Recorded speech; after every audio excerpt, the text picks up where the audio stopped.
There will be no walking on the road. Kutandika vitu kwa barabara? Zero. That one we will not have.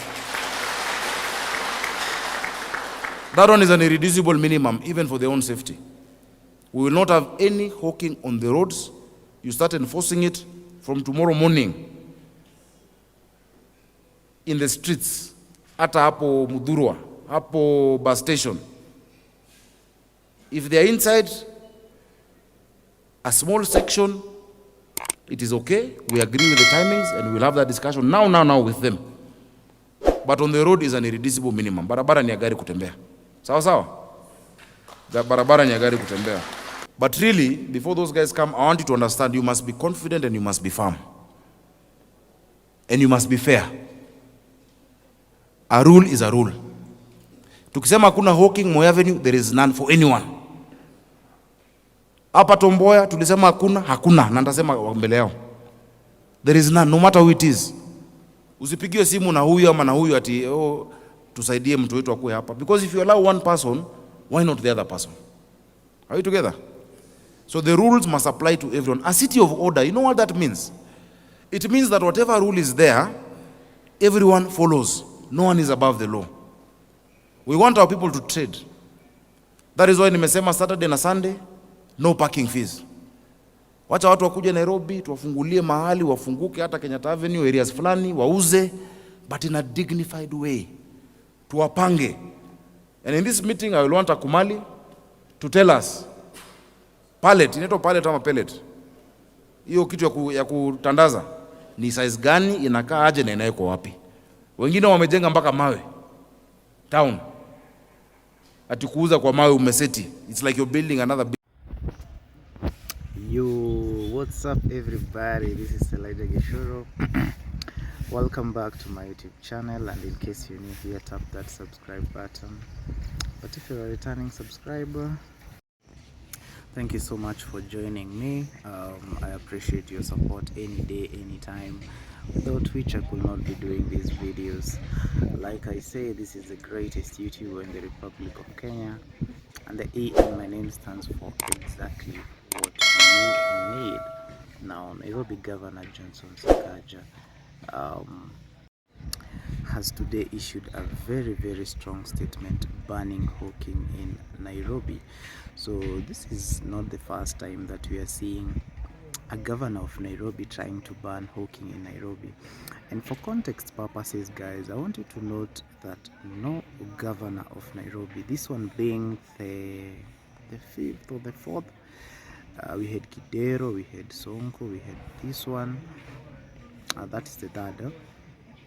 So I just want to say that no governor of Nairobi has ever been able to ban hawking out of Nairobi Central Business District. So hawking has been a menace, it has been a problem, it has been one of those persistent problems that we have had to contend with, we have had to live with it like it's part of life, it's part of the hustle and bustle of the city, so to speak, because really there is no government, be it the Moi government, be it Kenyatta, be it Uhuru, be it Ruto, that has ever succeeded in banning hawkers out of Nairobi CBD. Hawkers have been resilient. In fact, even I believe during the last campaign period, they were used like as a tool of campaign. You know, politicians saying they look into their interest, they look at what they can do for them, they'll do 1, 2, 3 for them, and basically no government has ever succeeded in fact. Today Sakaja was talking, he was talking about hawkers who even built structures, yes, structures on the roadsides, you know. They have come up with even stone structures, you know, permanent structures on the roadside, because they have lived and hawked all through their lives, and it is normal. It is something that it's just normal, it's just usual, it is something that we are used to. So I'm not sure how this will turn out to be, because the directive has been issued today, and that county askaris, or what we call the kanjos, are expected to enforce that by tomorrow morning. So all the people who hawk in Nairobi, Moi Avenue, Tomboya, Luthuli, all the streets of Nairobi that put their wares down, and there are so many guys. If you actually go in the evening, you can barely walk on the streets of Nairobi. You can't just move. People have structures outside on the roads everywhere. It's hawking. If you go to a place like that place inaitwaje, Mr. Price, that place, it's called Tomboya Street. Yes, Tomboya. It's Tomboya Street, Ronald Ngala even. People have permanent structures there. Yeah. So guys, that is it. Hawking is to be banned in Nairobi, and this is not the first time such efforts have been mounted. I remember even during Kibaki's government, hawkers engaged county kanjos in running battles, just trying to put the hawkers into the markets, and it becomes impossible for a number of reasons. One, it's not everybody who goes to the market, but everybody goes on the streets. When they are boarding the matatu and they want to go somewhere, they are on the streets. So the streets provide a ready market for these hawkers. Two, the street is free. You're not paying any rent. You're not paying anything to the county government, of Nairobi. So you're getting free services, and it's cheap. Because imagine getting a shop in Nairobi. First of all, it's very hard, very expensive, high goodwill. You have to pay rent and utilities. You have to pay the county. So people prefer the road because these people are low income earners. They make meager incomes from what they do. But everything has an end. And you see, it's not right, honestly speaking, for people to sell on the roads. In fact, this gives me an impetus that the last week we witnessed a lot of action on the streets, whereby people who are selling my smoky, their trolleys were bundled in a lorry, and I feel like, that whole hula baloo that we witnessed last week of hawkers getting their wares put, or their trolleys, my smoky trolleys being put in lorries. Honestly, I feel like it was ordered from the top, and that is from Sakaja, the governor, because we have never witnessed such action again in Nairobi. We have always known people who sell my smokies to be part of the Nairobi ecosystem, to be part of the Nairobi business community, because it's like their spots are permanent. Even when other hawkers' wares are being taken, their trolleys still remain. Their areas of business is like they are still designated and things like that. So this time round, I don't know. I really don't know. I would like to see how it goes, because that story went viral. I remember even there was a woman who was disabled. In fact, some of the people on the streets are disabled guys, and they sell maybe watches. Like there's a woman I know along near bus station. She sells watches, and she is disabled. And you see, if the law applies that you need to remove people from the streets, even these people then need to move, even if you're disabled. And people argue that they don't have anywhere to go. The markets are full. Maybe the markets are far from where they're trading. They don't have money to pay anything. So it is a complex ecosystem. So Governor Sakaja was from Paris. He was from France the other day, and maybe he's interested in turning Kenya into France. It to look like Paris. That is Nairobi city. To look like Paris, to be an efficient city. He keeps talking about a city that works, a smart city, a city of order. In fact, he likes saying a city of order, and he's really determined to do that. But there are forces behind. For example, Governor Sakaja really tried to remove matatus out of CBD. That's another very thorny issue. That CBD should not have matatus and buses. They should be removed away from Nairobi CBD, and it has really been difficult to do that. Mike Sonko tried it failed terribly, and the other argument is that instead of removing matatus out of Nairobi CBD, why don't you remove private cars? Because remember, traffic jam is caused, they say it's caused by cars, yes. But if you see, a matatu will carry how many passengers? So many passengers, carpooling, you get it? But a personal car, if all the 50 passengers head their personal cars into the city, will that increase or reduce the traffic jam? So it's a matter of priorities, and that issue of removing matatus out of Nairobi city, it was opposed by the deputy president very, very vehemently, and he said that the Nairobi, there's a fly is trying to distract me, that the Nairobi ecosystem, or the Kikuyus, they are the ones who voted for Sakaja, they're the ones who put Sakaja in power, and they are the ones that own those matatus, and therefore there's no way that these people are going to be evicted from the city, from Nairobi city, yet they are the ones that even contributes the revenues, and they are the ones that put you in power, and now you want to remove them. It's impossible. So that is the issue that was there, you guys. That was the issue that is there right now. I'm not sure. I don't think Sakaja will be able to deal with hawkers. I don't think so, because this is a matter of life and death. Remember, guys, this is not an easy issue. These are people who are earning from this business, and now you'll start seeing people striking, and you'll start seeing people going to the streets trying to remember when China Square came. I've remembered. You remember there's a time China Square along KU came up, you know, and this mall was so big that and it had so many products that are very cheap all the way from China, and they were coming to Kenya. What happened to that mall?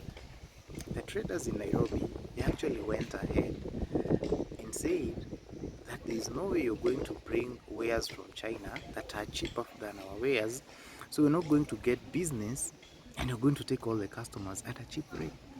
They strike. They went up to the office of the deputy president, and they got a reprieve because Moses Kuria, the then trade cabinet secretary, called a meeting between China and the China owner of the China Square in the government, and they came back, and and they had a deal, and the deal saw the prices being slashed, you guys.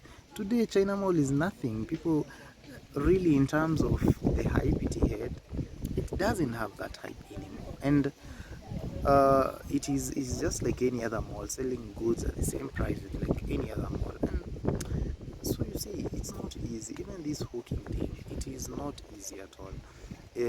Police will engage these people in running battles, because now you're telling this guy to go back to the ghetto. They don't have rent, they don't have food, they have kids, they have needs, they have everything, you know?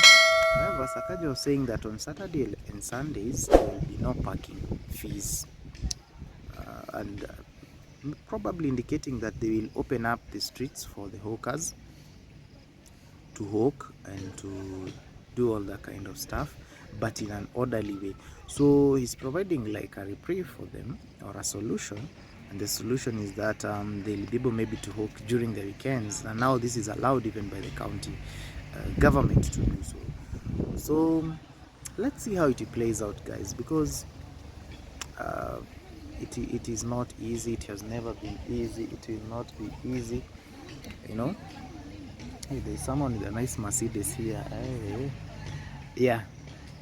And what do you think, guys? Should people be evicted out of the streets? Do you get affected by people being in the streets, or you just go about your businesses like usual, like normal, or you feel like these people should be removed from the streets, or because honestly, all the streets that have developed in the world, it's very rare to find people doing hawking in New York, in Paris, in Las Vegas, in the big cities of this country, Sweden, Helsinki, Oslo.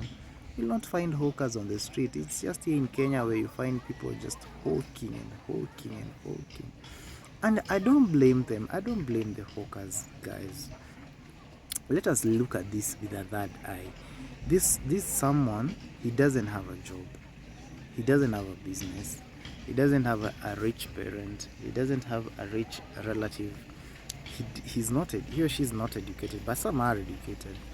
He or she didn't get a formal education, so they'll never apply for any job anyway, even if it was to be there. They're not qualified to get any job whatsoever.